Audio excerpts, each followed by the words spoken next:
ocupar o cargo deixado por Maurício Valeixo, né? A gente está aqui desde cedo na sede da Polícia Federal no Rio de Janeiro. Os primeiros funcionários que chegaram nem sabiam ainda da exoneração do agora ex-diretor-geral. Isso porque aconteceu na publicação do Diário Oficial ainda de madrugada. Como você disse, a última vez que Valeixo esteve aqui na sede da Polícia Federal do Rio de Janeiro foi em janeiro desse ano, para compromissos internos.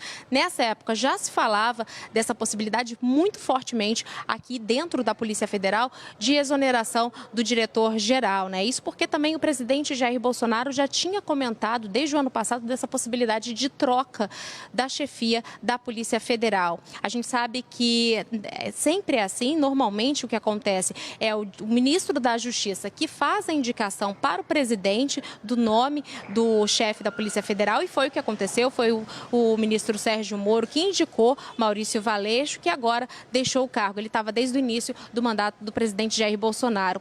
A expectativa agora é saber quem vai ocupar esse cargo, né? Um dos nomes fortes é Alexandre Ramagem, que é delegado da Polícia Federal desde 2005. Ele já atuou em diversos cargos na Polícia Federal e participou de diversas investigações também. Inclusive, fora dela, ele também já atuou. Ele, inclusive, é um nome muito indicado por militares e até da própria família Bolsonaro. Isso porque ele participou ali como coordenador de segurança da campanha do então candidato à presidência Jair Bolsonaro em 2018, né? Logo depois que houve aquela facada em Minas Gerais, ele assumiu esse cargo de coordenador de segurança. Então fica aí essa expectativa para saber se realmente vai ser Ramagem que vai assumir a Polícia Federal, expectativa muito grande aqui também, e para saber como é que ficam as superintendências regionais da Polícia Federal com essa troca de comando lá em cima, né? Voltamos ao estúdio.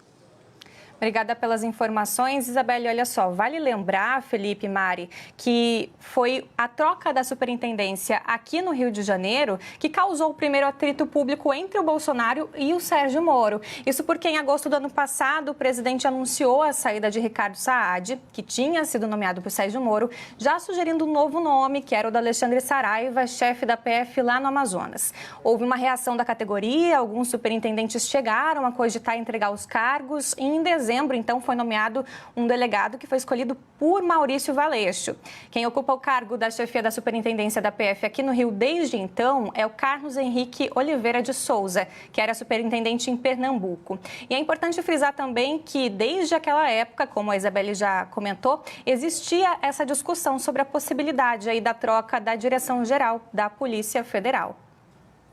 A gente tem, inclusive, é bom a gente explicar, né, Mari, porque a gente está falando que tudo isso começou, todo esse problema que a gente está discutindo agora começou com a exoneração do diretor-geral da Polícia Federal, diretor-geral que fica lá em Brasília e comanda a Polícia Federal no Brasil inteiro. Cada estado tem o seu superintendente, que é o chefe estadual. Só para deixar claro isso agora que a Amabile falou, para a gente não confundir as bolas, né? É muito nome, é muito cargo e a gente vai devagarinho aqui tentando entender exatamente tudo o que está acontecendo, né? Bom, a gente estava no Rio de Janeiro, então agora a gente vai para a Polícia Federal aqui em São Paulo. A Carol Abelin falou com a gente no começo do live e volta agora para então desenvolver um pouco melhor o assunto, a repercussão dessa demissão do diretor-geral da PF. Carol. Isso, Mari. Olha, a Superintendência Regional da Polícia Federal em São Paulo já me disse aqui que não vai se manifestar sobre a saída de Maurício Valeixo, que todos os posicionamentos estão centralizados neste momento em Brasília. O que eu posso adiantar para vocês de bastidor aqui, desde cedinho aqui na porta da Polícia Federal, tudo muito tranquilo, mas uma curiosidade por parte dos funcionários com quem eu conversei sobre a saída de Sérgio Moro, todos eles me perguntando, e aí, teve a confirmação, ele sai, ele não sai. Com quem eu consegui conversar, assim, hoje pela manhã, foi com a delegada Tânia Prado, que ela é a presidente do Sindicato dos Delegados de Polícia Federal em São Paulo, e com um posicionamento muito que vem ao encontro, muito alinhado com a Associação Nacional dos Delegados de Polícia Federal, a nota que foi divulgada ontem, né, pela associação, numa crítica a mais uma mudança em tão pouco tempo. É a terceira vez que troca o diretor-geral da Polícia Federal em 3 anos. A nota, inclusive, vou ler aqui para vocês, diz assim, ó. O problema, neste momento, não reside em nomes de quem está ocupando a direção ou de quem vai ocupá-la, mas sim na absoluta falta de previsibilidade na gestão.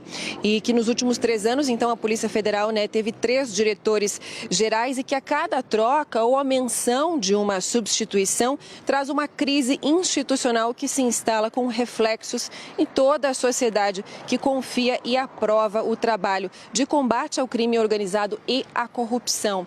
Aí eu quis entender exatamente o que seria esse prejuízo, né? Então a doutora Tânia me explicou o seguinte: claro que a gente está falando de uma troca de uma direção geral, mas isso tem um efeito cascata nas superintendências e em outros cargos. A Superintendência Regional aqui de São Paulo é a maior da Polícia Federal, então a gente tem muitos setores, a gente tem muitos núcleos. É natural que vá mudar tudo isso. E não só em trabalho menor de funcionário que está num setor, outro dia vai para outro e, segundo ela, são mudanças naturais de uma troca de direção. Mas em tão pouco tempo acaba impactando o trabalho, porque para voltar tudo andando, isso demora em cerca de 6 meses a coisa voltar ao normal. Volto com vocês no estúdio.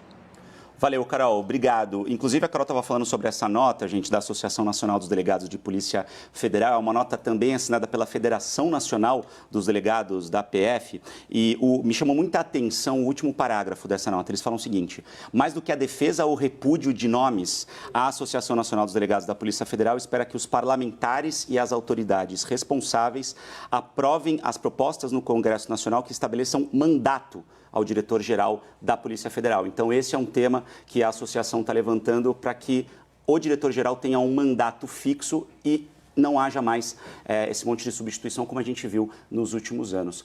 O NACA está aqui posicionado já, a gente vai conversar com ele daqui a pouquinho para falar sobre como tudo isso repercute no mercado financeiro, mas o Gotino está aqui do lado também, está com informação, né, Gotino? É isso, Felipe Ciani, 10 minutos. 10 minutos é o tempo para o pronunciamento de Sérgio Moro. Muito tempo ou pouco tempo? Esse é o tempo que tem a equipe do Gabinete de Crise da Presidência para tentar entrar no circuito e fazer com que Sérgio Moro mude de ideia. Quem foi chamado para ajudar neste momento? Paulo Guedes, outro superministro e ministro da Economia. Para você ter uma ideia, o Paulo Guedes tinha um evento marcado agora às 10h30 da manhã, uma live com um banco aqui no Brasil, o Banco Itaú. O Paulo Guedes ia participar dessa live, só que ele cancelou a participação e a informação que eu tenho é que ele recebeu ligação desse gabinete de crise emergencial ali da presidência, onde militares, pessoas mais próximas ao presidente estão entendendo o que está acontecendo neste momento e ele foi chamado também para fazer com que Moro mude de ideia em relação à saída. Portanto, deixa eu só olhar o relógio aqui, 9 minutos agora para o pronunciamento de Sérgio Moro, que vai acontecer aqui, a gente vai mostrar aqui dentro do live, Felipe. Maravilha. Vamos conversar com o NACA já? O NACA está ao vivo com a gente aqui? NACA, a gente estava com todos os nossos analistas de política e agora a gente também quer entender como está a repercussão no mercado em relação a isso. Olha, Mari, a repercussão é imediata e muito forte. Neste momento, o dólar sobe 2%, R$ 5,64. Nossa Senhora, bateu 5,65 há poucos minutos. A Bolsa de São Paulo cai 5% neste momento e chama atenção para um detalhe.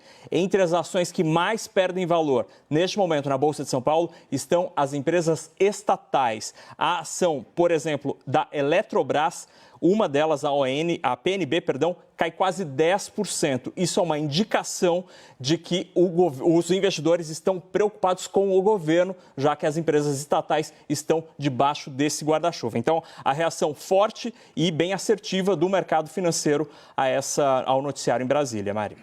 Bom, como o Gotino falou, poucos minutos então para o pronunciamento do ministro da Justiça, Sérgio Moro, e a gente está com os nossos analistas aqui de olho nisso também. O Daniel Adjuto está com a gente também ao vivo, nosso âncora, e tem informação, né, Daniel?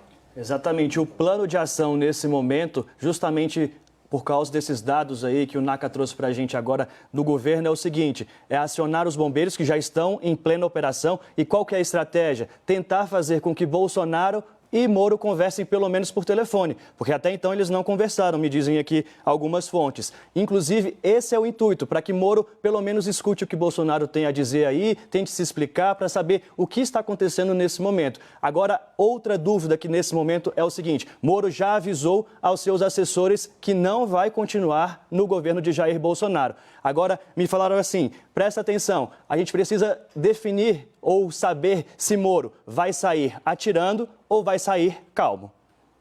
Bom, a gente está nessa cobertura especial, gente, vocês estão acompanhando, a gente está falando sobre a repercussão da demissão do diretor-geral da Polícia Federal lá em Brasília. Sai o Valeixo e entra quem? Essa é a pergunta que deve ser respondida nas próximas horas, inclusive daqui a pouquinho vai ter um pronunciamento do ainda ministro da Justiça e Segurança Pública, Sérgio Moro, né?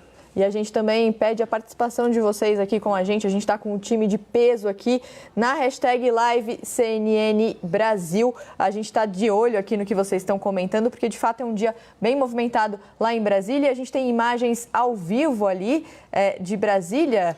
São imagens de Brasília agora. A qualquer momento, o ainda ministro da Justiça, Sérgio Moro, deve entrar para fazer um pronunciamento. E aí a gente fica na expectativa de saber o que ele vai falar. Será que ele pede demissão? Será que ele diz que ele continua no cargo? E a questão agora é como ele sai do cargo se sair. É isso que a gente precisa responder agora, né, Daniel? Mudaram até o local da coletiva de imprensa ali, ó, porque esse auditório aí geralmente não é utilizado para entrevistas à imprensa no Ministério da Justiça. Eles fazem uma sala bem menor do que essa. Então, o auditório justamente foi um espaço maior porque sabiam da repercussão, da intensa procura que há nesse momento por informações sobre a permanência do ministro Sérgio Moro e, portanto, um lugar aí que não é o habitual para entrevistas para a imprensa. Bom, a gente está cheio de gente hoje aqui no live, Maracanã lotado, como a gente falou mais cedo, e aí todo mundo vai pedindo para falar. O Gotino agora levantou o dedinho assim. Fala, Gotino. É só uma frase que eu recebo aqui a informação. Desses nomes, o Daniel Adjuto vem passando esses nomes já há algumas horas, que são candidatos ao cargo de chefe da Polícia Federal. Já tem nome que ele está concorrendo para ser chefe da polícia e agora tem nome, esse mesmo nome pode ser para o Ministério da Justiça. Um nome que ganha força é o nome de Anderson Torres. É um nome que é cotado para ser da polícia, para ser o diretor-geral da polícia, mas é um nome que não é descartado para ser também ministro, ele que é secretário de Segurança do Distrito Federal. E delegado da Polícia Federal, né? Ou seja, sendo delegado, ele tem prerrogativa para assumir a direção geral da PF lá em Brasília ou, eventualmente, como ministro, né? E é o nome de Ibanez Rocha, governador do Distrito Federal, porque o Anderson ele é secretário de Segurança Pública do DF. Quando houve aquela intenção do presidente Jair Bolsonaro de criar o Ministério da Segurança Pública, contrariando o Moro, o nome de Anderson Torres era o mais cotado. E ele é crítico do Moro. Exatamente, é um adversário de Moro. Bom, a gente está com imagens ao vivo lá de Brasília. Vamos então para Brasília. A gente tem poucos minutinhos ali para o pronunciamento do Sérgio Moro. O Caio falou que tem informação, né, Caio? Isso aí, Mari. Um nome que ganha força ali no Palácio do Planalto para o Ministério da Justiça é o do ministro Jorge Oliveira. Ele é o ministro responsável ali pela Secretaria de Assuntos Jurídicos, ele cuida da Secretaria-Geral da Presidência, né, que acabou abrigando nessas reformulações ali no Palácio do Planalto, a SAG, né, Secretaria de Assuntos Jurídicos. É um nome muito próximo ao presidente Jair Bolsonaro, é um nome muito próximo à família do presidente Jair Bolsonaro. O pai do Jorge Oliveira trabalhou muito tempo com o então deputado federal Eduardo Bolsonaro, então é um nome que cresce ali para essa eventual substituição, o nome do ministro Jorge Oliveira, que é secretário-geral da Presidência da República.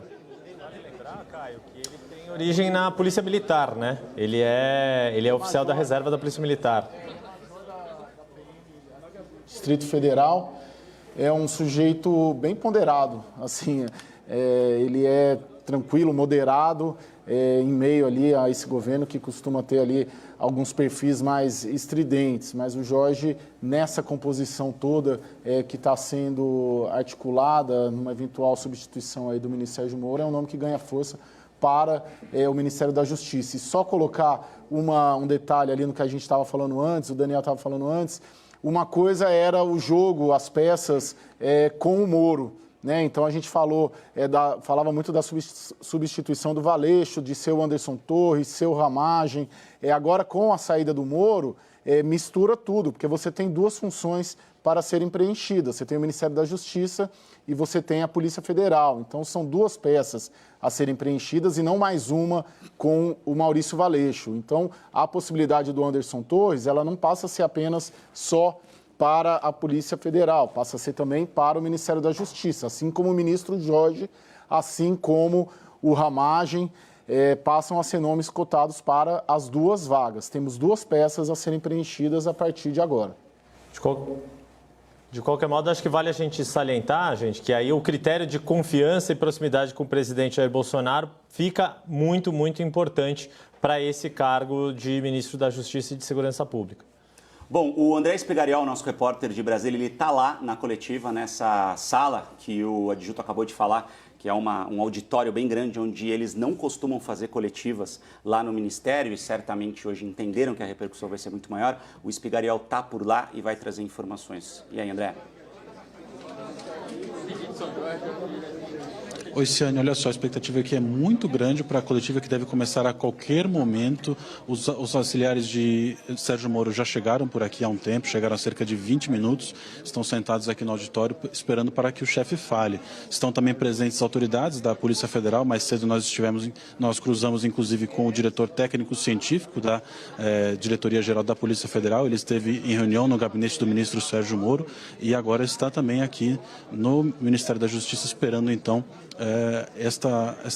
este posicionamento do ministro Sérgio Moro. Os principais secretários da pasta, Felipe, só ficaram sabendo dessa movimentação pela imprensa e mais cedo, como nós revelamos, também souberam da boca do ministro sobre esta mudança no comando. Bom, a gente está aqui então em São Paulo também com o Daniel Adjuto, nosso âncora, que também acompanhou bastante essa história ontem. Agora a gente está a poucos minutos então do pronunciamento do ministro da Justiça, Sérgio Moro. Daniel.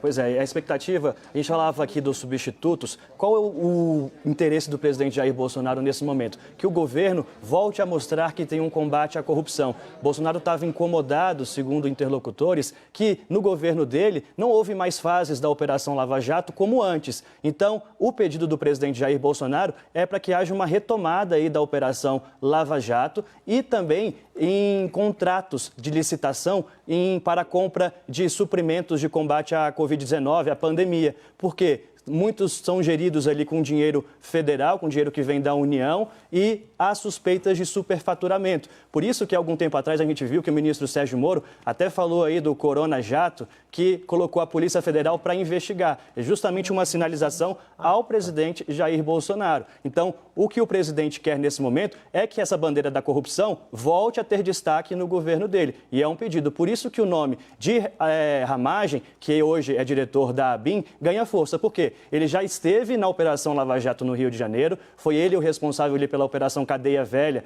que desmontou aquele esquema de Sérgio Cabral na Alerj, junto ali com os Pisciani, na Assembleia Legislativa do Rio de Janeiro. E, interessante, o Ramagem foi chefe da segurança de Bolsonaro durante a campanha eleitoral de 2018. E tem uma outra situação que pode acontecer, já é vontade, olha, passamos das 11 horas, hein? 11h01, vai acontecer a qualquer momento aí o pronunciamento do Sérgio Moro. Mas Felipe Ciani e Mari Palma, o presidente de longa data tem a intenção de dividir este ministério. O presidente acha que é muito poder para um ministério só. Então, é uma intenção que ele não conseguiu, com a presença de Sérgio Moro, dividir o Ministério da Justiça e Segurança Pública.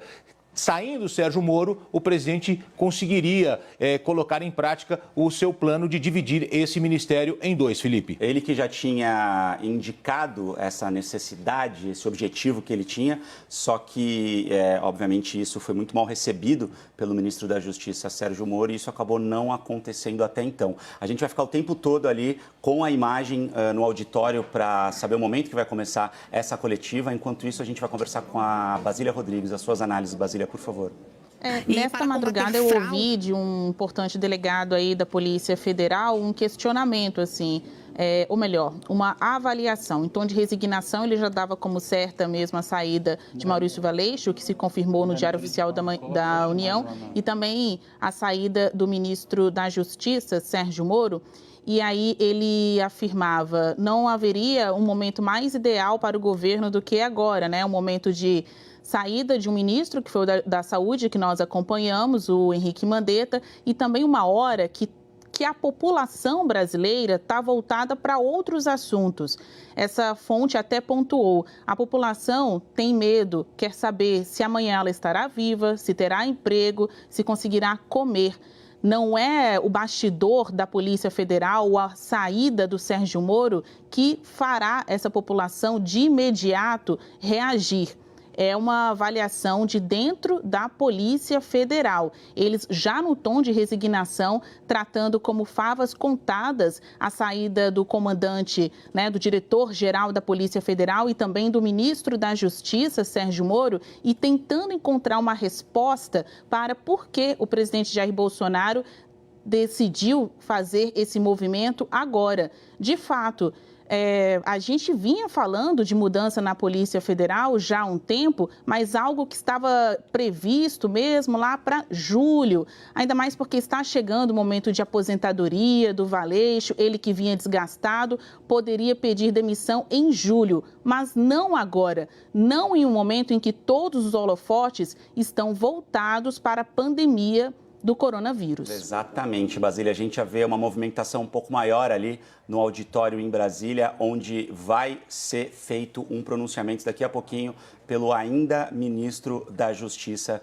e Segurança Pública, Sérgio Moro. A gente vê ali alguns funcionários da pasta colocando ali os nomes das pessoas que vão participar. Tem alguma novidade por aí, Espigar?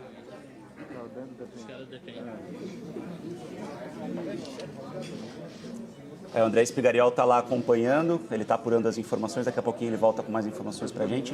Certamente vai começar daqui a pouquinho, a gente já percebe essa movimentação muito maior ali no auditório. Eu queria só uma análise muito rápida do Caio, porque a gente, obviamente, está na iminência de começar esse pronunciamento do ministro, Caio. Parece que é o fim da era dos superministérios e dos superministros em Brasília, né? Porque primeiro sai Mandetta, depois a gente tem o anúncio do programa Pró-Brasil com várias medidas contrárias à política econômica do ministro Paulo Guedes, e agora a gente tem essa medida também, que é uma medida muito contrária ao então superministro Sérgio Moro. E aí? Oceane, na minha avaliação, está começando uma nova fase do governo Bolsonaro. O governo Bolsonaro, o presidente Jair Bolsonaro se sentindo, de alguma maneira, empoderado para fazer essas mudanças. Tanto do Sérgio Moro, como na semana passada do Luiz Henrique Mandetta, e também esse aparente enfraquecimento, ali, uma perda de protagonismo do ministro Paulo Guedes. E por que ele estaria, a meu ver, se sentindo empoderado? Eu vou pegar, vamos ponto por ponto, bem brevemente. Pesquisas lhe dão 36% de ótimo e bom, ou seja, não é uma condição de 10%, 5%, como já esteve, inclusive, o ex-presidente Michel Temer. 36% da população aprovam o atual governo. 2, ele está montando, o presidente Jair Bolsonaro, uma base parlamentar nessas conversas com o Centrão. Isso lhe dá uma certa segurança de que não será pego de surpresa ali pelo Congresso Nacional. 3, os empresários, de alguma maneira, ontem teve uma reunião dos 40 maiores empresários do país com o ministro da Casa Civil, Braga Neto. Isso também é um apoio, um gesto importante do setor empresarial brasileiro ao Palácio do Planalto. E eu colocaria ali um quarto fator, as Forças Armadas. Em nenhum momento, com tudo que a gente viu acontecer no domingo aqui, com o presidente Jair Bolsonaro em frente à sede do Exército Brasileiro, falando ali para aquelas pessoas que pediam fechamento de instituições, em nenhum momento as Forças Armadas deram uma sinalização contrária de não apoiamento. Breaking News, CNN. A gente interrompeu o Caio porque o ministro Sérgio Moro já está lá, vamos ouvir.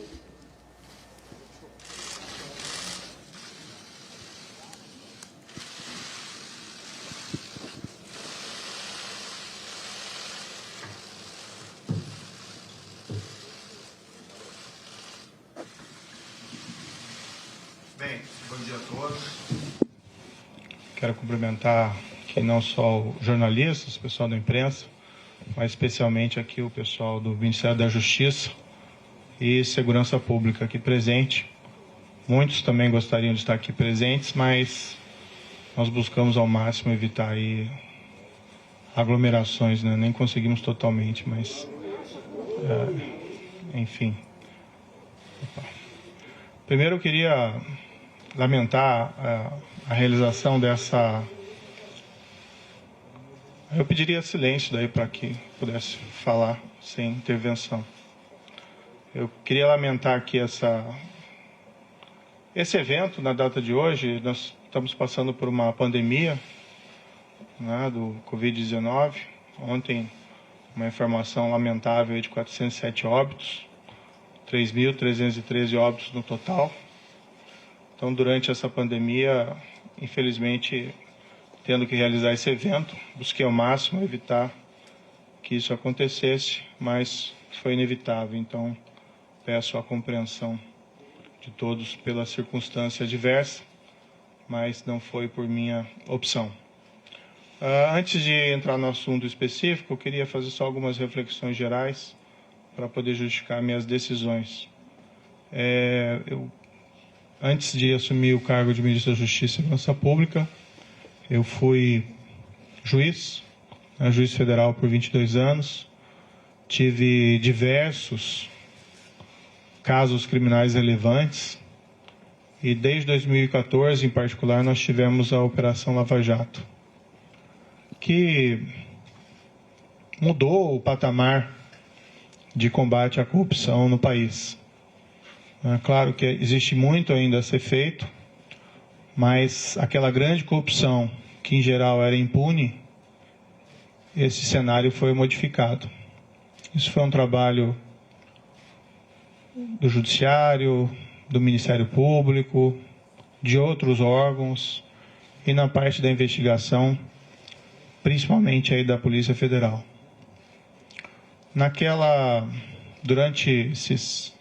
Desde 2014, né, na Lava Jato, a gente sempre tinha uma preocupação constante de uma interferência do Executivo nos trabalhos da investigação. E isso poderia ser feito de diversas formas, troca do diretor-geral, sem que houvesse causa, troca do superintendente. Tivemos, no início da Lava Jato, o superintendente Rosalvo Ferreira, que convidei aqui para o Ministério, fazendo um grande trabalho.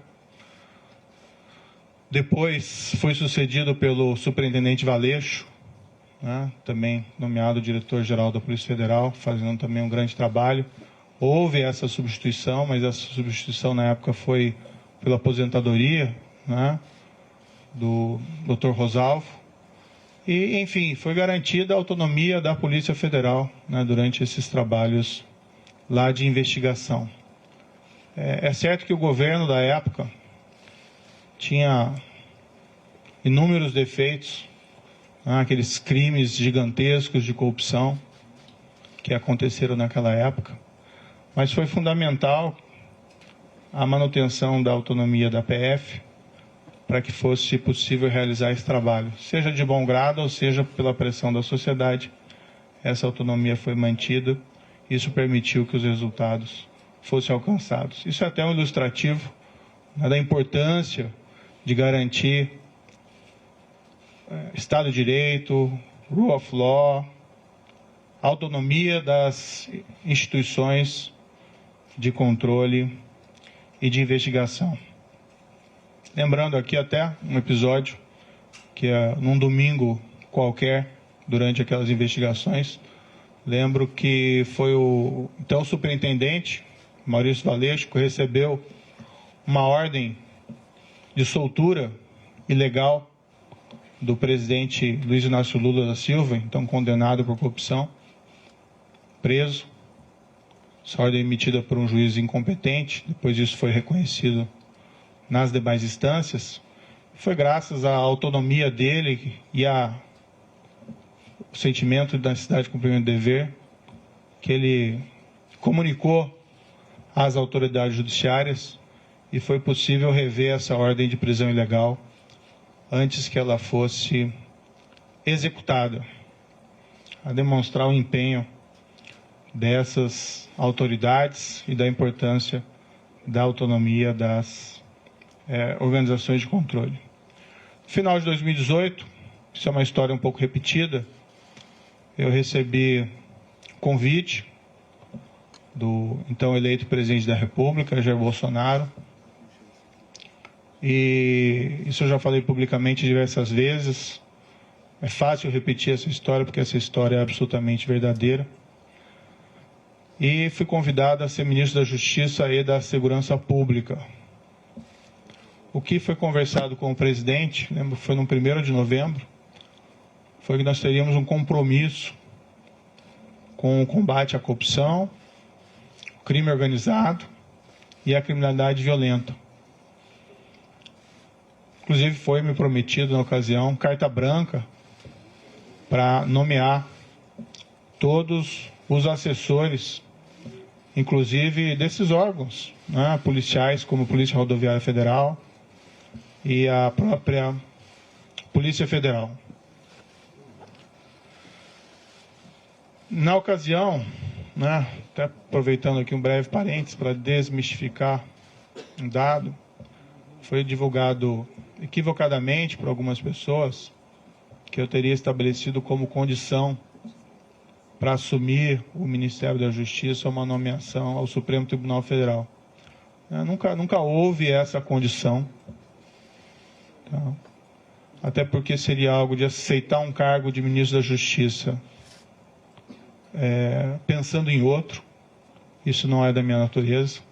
Eu realmente assumi esse cargo, fui criticado, entendo essas críticas, né, mas a ideia era realmente buscar, num nível de formulador de políticas públicas aqui, numa alta posição do Executivo, de aprofundar o combate à corrupção e levar, né, esse maior efetividade em relação também à criminalidade violenta e ao crime organizado.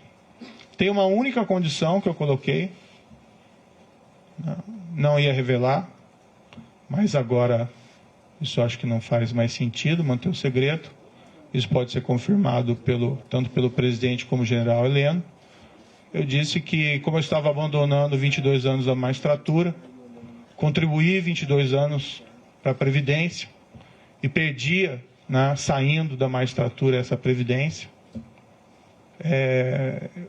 Pedi apenas, já que nós íamos ser firmes contra a criminalidade, especialmente a criminalidade organizada, que é muito poderosa, que se algo me acontecesse, né, pedi que a minha família não ficasse desamparada sem uma pensão.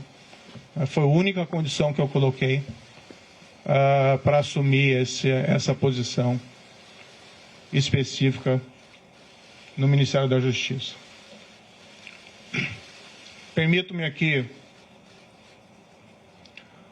dizer que o presidente concordou com esse compromisso, nem foi uma condição, o combate à corrupção, criminalidade violenta, criminalidade organizada. Né?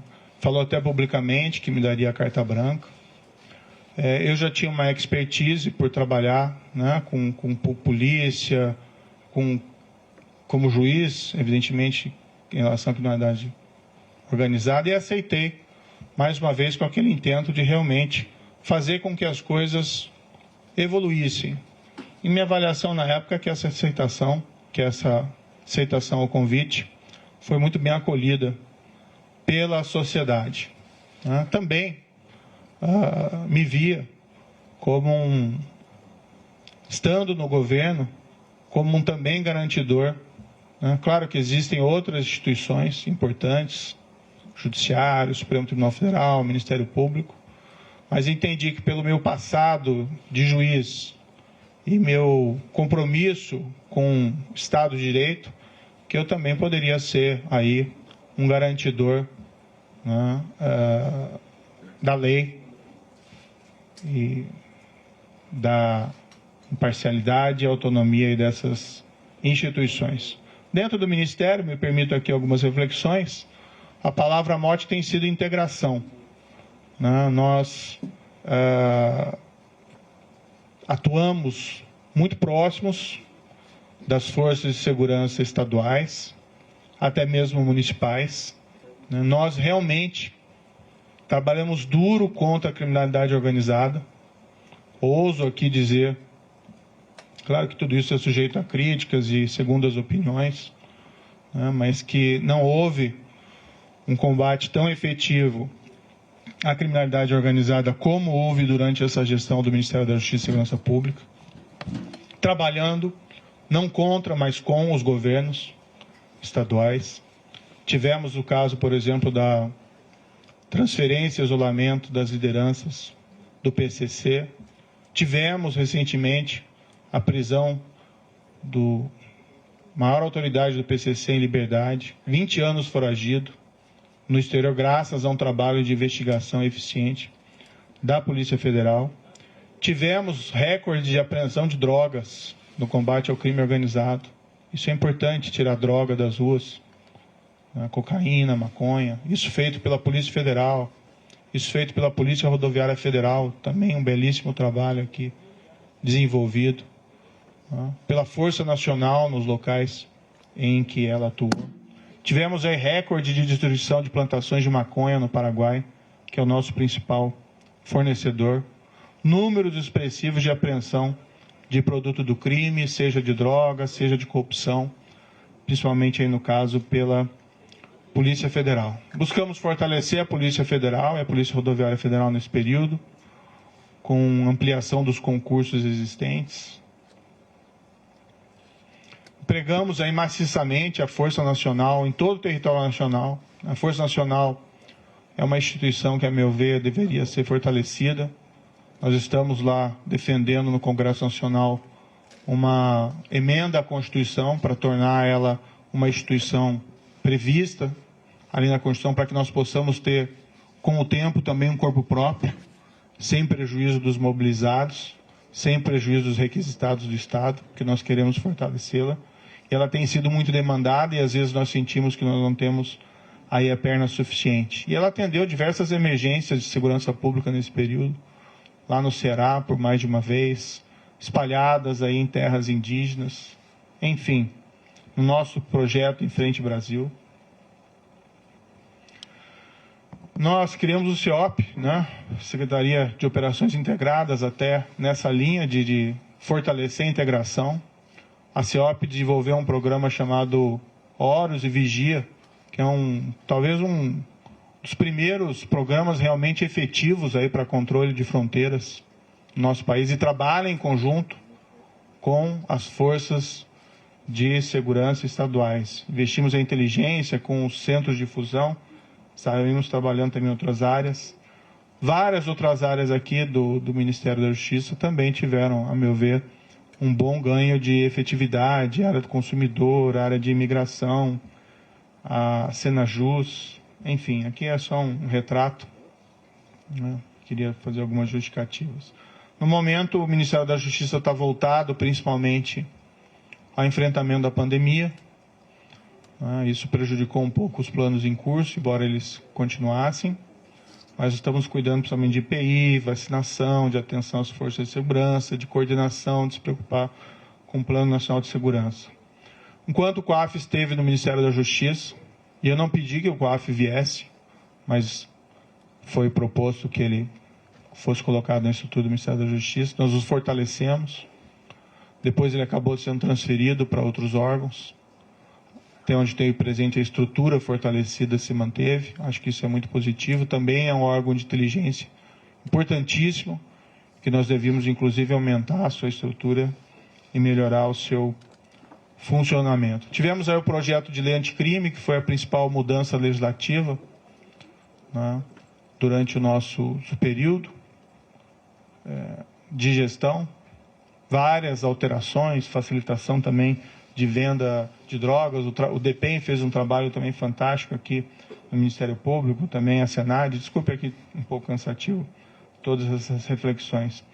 O projeto de lei anticrime poderia ter avanços maiores, infelizmente não foi aprovado em sua totalidade, mas ainda assim, na minha avaliação, ele representou um grande balanço.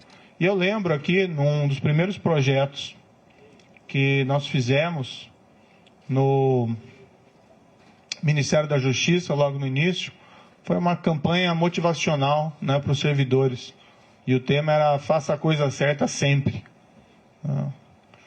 Então, esse sempre foi o mote, sempre foi a palavra, a frase de ordem do Ministério da Justiça e da Segurança Pública. Faça a coisa certa, não importa as circunstâncias, arque com as consequências, isso faz parte. Acho que com tudo isso, nós conseguimos resultados expressivos, alguns deles eu já mencionei, como as questões de combate ao crime organizado, mas nós tivemos, aqui permito-me dizer, uma redução expressiva da criminalidade, né, em 2019. Tudo bem, já tinha uma queda em 2018, mas em 2019 nós tivemos uma queda em percentuais sem precedentes históricos, né, menos 19% de assassinatos. Outros crimes também caíram percentualmente de maneira até mais significativa. Mais de 10 mil brasileiros deixaram de ser assassinados. Claro, né, é um resultado compartilhado com os estados, com os municípios, onde tem combate à violência, ninguém tem dúvida disso, ninguém quer invocar esse mérito específico de maneira exclusiva, até porque a proposta do Ministério da Justiça sempre foi integração. Não importa o resultado, não quem leva a medalha no final. Mas é muito significativo, e isso me deixa muito feliz, que nesse primeiro ano nós tivemos resultados assim tão positivos para a queda de violência, que era uma grande aspiração da população brasileira. Claro que temos ainda que melhorar muito esse cenário, mas, enfim, isso é um trabalho que é permanente e duradouro. Bem, em todo esse período, tive apoio, né, do presidente Jair Bolsonaro em vários desses projetos, outros nem tanto, mas a partir do segundo semestre do ano passado, passou a haver uma insistência do presidente da troca do comando da Polícia Federal. Isso, inclusive, foi declarado publicamente pelo próprio presidente.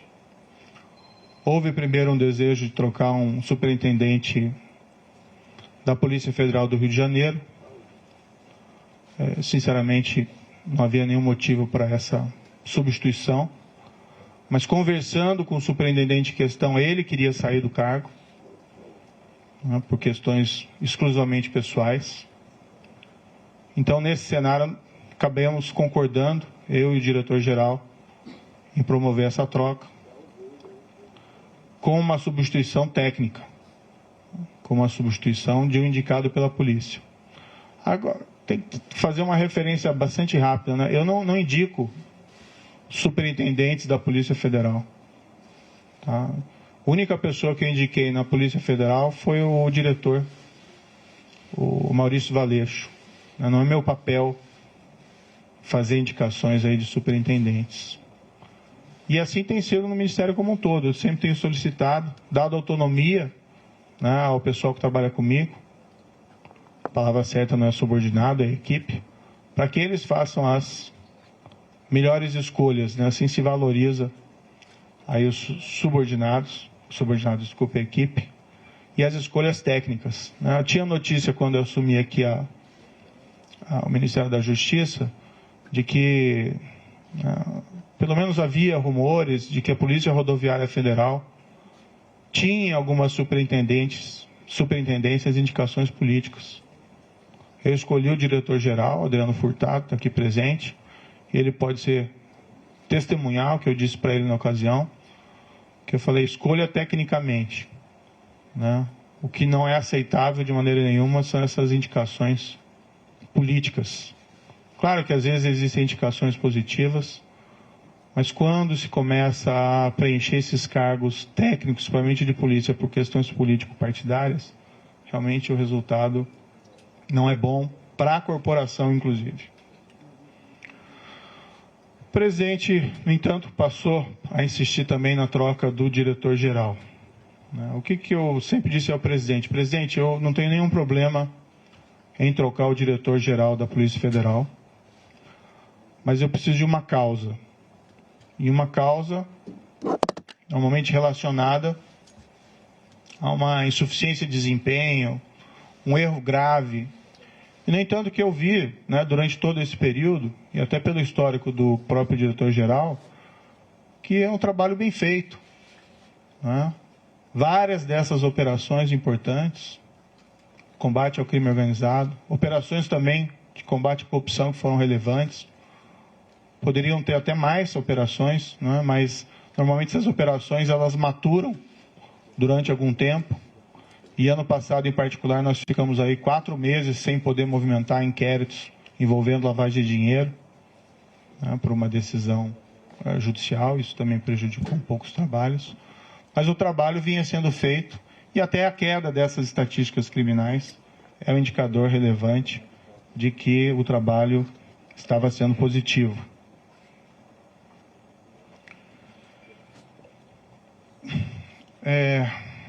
Não é uma questão do nome, né? Tem outros bons nomes para assumir o cargo de diretor da Polícia Federal, né? Há outros delegados igualmente competentes. O grande problema de realizar essa troca, primeiro, haveria uma violação de uma promessa que me foi feita inicialmente, que eu teria carta branca. Em segundo lugar, não haveria uma causa para essa substituição. E estaria claro que estaria havendo ali uma interferência política na Polícia Federal, o que gera um abalo na credibilidade.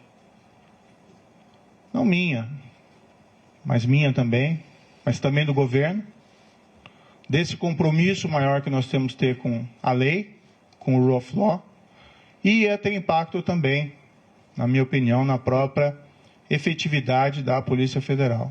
Ia gerar uma desorganização. Não aconteceu durante a Lava Jato, a despeito de todos os problemas de corrupção dos governos anteriores. Houve até um episódio em que foi nomeado um diretor no passado com o intuito de interferência política e não deu certo, ficou pouco mais de 3 meses. A própria instituição, né, rejeitou essa possibilidade. E o problema é que nas conversas com o presidente, e isso ele me disse expressamente, que não é só a troca do diretor-geral, né? Haveria também a intenção de trocar superintendentes, novamente o superintendente do Rio de Janeiro. Outros superintendentes provavelmente viriam em seguida, a superintendente da Polícia Federal de Pernambuco, sem que fosse me apresentado uma razão, uma causa para realizar esses tipos de substituições que fossem aceitáveis. Dialoguei muito tempo com o presidente, busquei postergar essa decisão, às vezes até sinalizando que poderia concordar no futuro, né, com essa possibilidade. E até num primeiro momento pensando, não, de repente pode ser feito, pode ser alterado, mas cada vez mais me veio a sinalização de que seria um grande equívoco realizar essa substituição. Ontem, né, conversei com o presidente, houve essa insistência do presidente, né, falei ao presidente que seria uma interferência política, ele disse que seria mesmo, né. Falei que isso teria um impacto para todos, que seria negativo. Mas, para evitar uma crise, né, durante uma pandemia, não tenho vocação aí para carbonário, muito pelo contrário, acho que o momento é inapropriado para isso. Eu sinalizei, então, vamos, né, substituir o Valeixo por alguém que represente a continuidade dos trabalhos, alguém com um perfil absolutamente técnico e que fosse uma sugestão minha também. Na verdade, nem minha, uma sugestão da própria Polícia Federal. Eu sinalizei com o nome do atual diretor executivo da Polícia Federal, Disney Rossetti. Eu nem tenho uma grande familiaridade com Disney Rossetti, mas é uma pessoa de carreira, de confiança. E como eu disse, essas questões não são pessoais, não são preferências pessoais. São questões que têm que ser decididas tecnicamente. Fiz essa sinalização, mas não obtive resposta. O presidente tem a preferência para alguns nomes que seriam da indicação deles. Eu não sei qual que vai ser exatamente a escolha. Foi ventilado o nome do de um delegado que passou mais tempo no Congresso do que na ativa, na Polícia Federal. Foi indicado, né, o sugerido o nome do atual diretor da BIM, que tem até um bom nome dentro da Polícia Federal. Mas o grande problema é que não são tantos essa questão de quem colocar, o problema é por que trocar, né? E permitir que seja feita a interferência política no âmbito da Polícia Federal. O presidente me disse mais de uma vez, expressamente, que ele queria ter uma pessoa do contato pessoal dele, que ele pudesse ligar, que ele pudesse colher informações, que ele pudesse colher aí relatórios de inteligência, seja o diretor, seja o superintendente. E realmente não é o papel da Polícia Federal prestar esse tipo de informação, né? As investigações têm que ser preservadas, né? Imaginem se durante a própria Lava Jato, né, o ministro, o diretor-geral, o presidente, então presidente Dilma, né, o ex-presidente Luiz ficasse ligando para o superintendente em Curitiba para colher informações sobre as investigações em andamento. Então, a autonomia da Polícia Federal, né, como um respeito aí à autonomia da aplicação da lei, né, seja a quem for, isso é um valor fundamental que nós temos que preservar dentro de um Estado de Direito. O presidente me disse isso expressamente, né, ele pode ou não confirmar essas questões, mas, enfim, é algo que realmente eu não entendi apropriado. Então, o grande problema não é quem entra, mas por que alguém entra, né? E se esse alguém, né, sendo da corporação, aceitando substituição do atual diretor-geral, né, com o impacto que isso vai ter na corporação, não conseguiu dizer não para o presidente, não uma proposta dessa espécie, eu fico na dúvida se vai conseguir dizer não em relação a outros temas. Há uma possibilidade que se afirme que o Maurício Valeixo gostaria de sair, né? Mas isso não é totalmente verdadeiro, né? O ápice da carreira de qualquer policial federal, delegado da Polícia Federal, né, a direção-geral da Polícia Federal. E ele entrou com uma missão. Claro que, depois de tantas, né, pressões para que ele saísse, ele de fato, né, até manifestou a mim, olha, talvez seja melhor eu sair para diminuir essa cisma, e nós conseguimos realizar uma substituição aqui adequada. Eu sairia para uma adjudância ou para outro cargo, mas nunca isso voluntariamente, sim decorrente dessa pressão, que a meu ver não é aí apropriada. E o grande problema, uma substituição que seja orientada aí por causas, né, que possam ser sustentadas, não haveria aí nenhum problema específico. O presidente também me informou que tinha preocupação, né, com inquéritos em curso no Supremo Tribunal Federal e que a troca também seria oportuna da Polícia Federal por esse motivo. Também não é uma razão que justifique a substituição, até algo que gera uma grande preocupação. Enfim, eu, né, sinto que eu tenho o dever de tentar proteger a instituição, a Polícia Federal. E por todos esses motivos, ainda busquei uma solução alternativa, né, para tentar evitar aí uma crise política durante uma pandemia. Acho que o foco deveria ser o combate à pandemia, mas entendi que eu não podia aí deixar de lado esse meu compromisso com o Estado de Direito. A exoneração que foi publicada, eu fiquei sabendo pelo Diário Oficial, pela madrugada. Eu não assinei esse decreto. Em nenhum momento isso foi trazido, em nenhum momento o diretor-geral da Polícia Federal apresentou um pedido formal de exoneração. Depois ele me comunicou que ontem à noite recebeu uma ligação dizendo que ia sair exoneração a pedido e se ele concordava, né? Ele disse, como é que eu vou concordar com alguma coisa? Eu vou fazer o quê, né?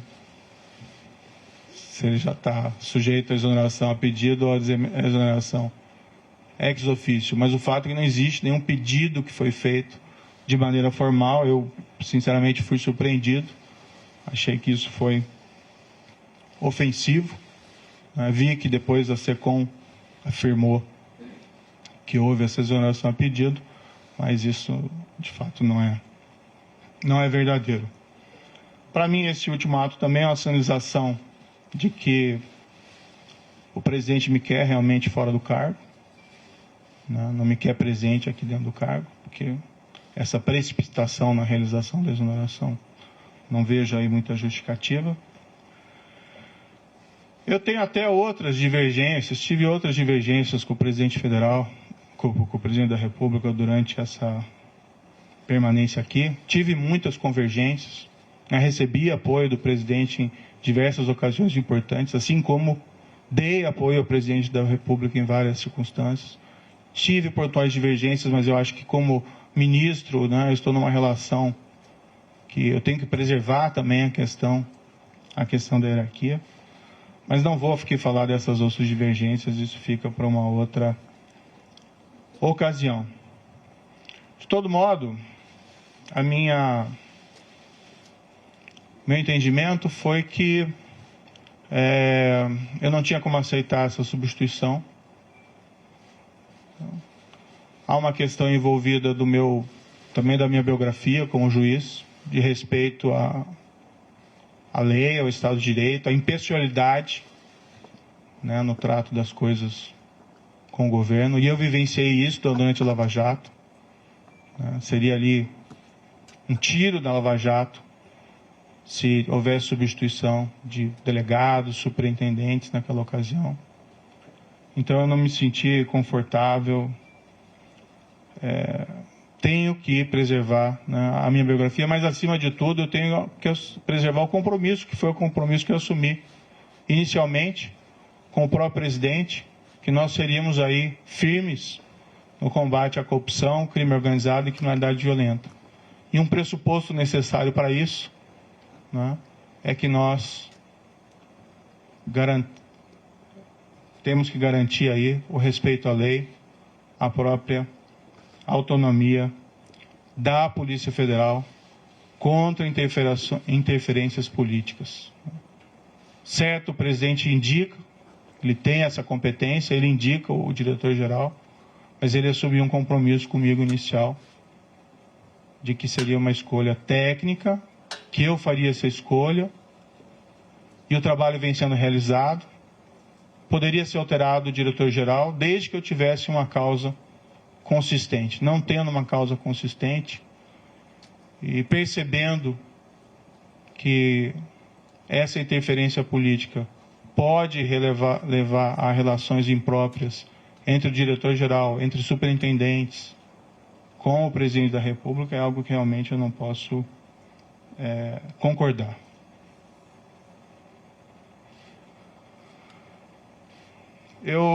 Um pouco sobre o futuro, De todo modo, eu agradeço ao presidente da República a nomeação que me foi feita lá atrás. Acho que nós tínhamos um compromisso e eu fui fiel a esse compromisso. Acho que estou sendo fiel a esse compromisso no momento em que eu me encontro aqui dentro do Ministério da Justiça. No futuro, eu vou começar a empacotar minhas coisas e vou providenciar aqui o meu encaminhamento da minha carta de demissão. Eu, infelizmente, não tenho como persistir com o compromisso que assumi sem que eu tenha condições de trabalho, sem que eu tenha condições de preservar a autonomia da Polícia Federal para realizar os seus trabalhos, ou sendo forçado a sinalizar uma concordância com uma interferência política na Polícia Federal, cujos resultados são imprevisíveis. Espero que, independente da minha saída, seja feita a escolha de ou até, quem sabe, a própria manutenção do diretor-geral atual, já que o pedido de exoneração não existe, mas não havendo essa possibilidade, que seja feita uma escolha técnica, sem preferências pessoais, que também a instituição, dá para se confiar na Polícia Federal, né? A Polícia Federal tem um histórico, ela vai também resistir a qualquer espécie de interferência política, tenho crença nisso, e que seja indicado alguém que possa realizar um trabalho autônomo, independente, alguém que não concorde em trocar superintendentes ou delegados por motivos não justificados. O meu futuro pessoal, após disso, eu abandonei esses 22 anos de magistratura. Infelizmente é um caminho sem volta, mas quando eu assumi, eu sabia dos riscos. Vou descansar um pouco. Nesses 22 anos foram muito trabalho, em especial durante todo esse período da Lava Jato, eu praticamente não tive descanso, e nem durante o exercício do cargo de ministro da Justiça e Segurança Pública. Vou procurar mais adiante um emprego, não enriqueci no serviço público, nem como magistrado, nem como ministro. E quero dizer que, independentemente de onde eu esteja, eu sempre vou estar à disposição do país para ajudar, o que quer que seja, se eu puder ajudar nesse período da pandemia com outras atitudes. Mas, enfim, sempre respeitando o mandamento do Ministério da Justiça e Segurança Pública nessa gestão, que é fazer a coisa certa sempre. Muito obrigado.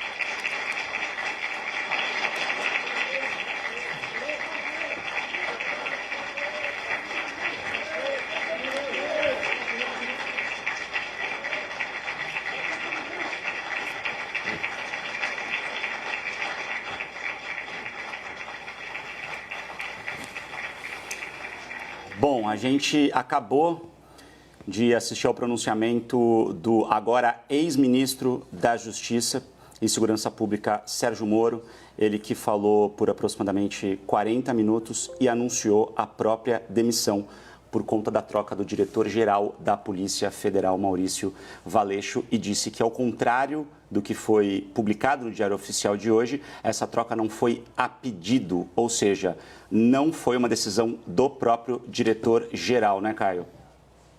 Ciane, muito forte a fala dele, diria uma bomba, diria uma paulada muito grande no governo, no atual governo.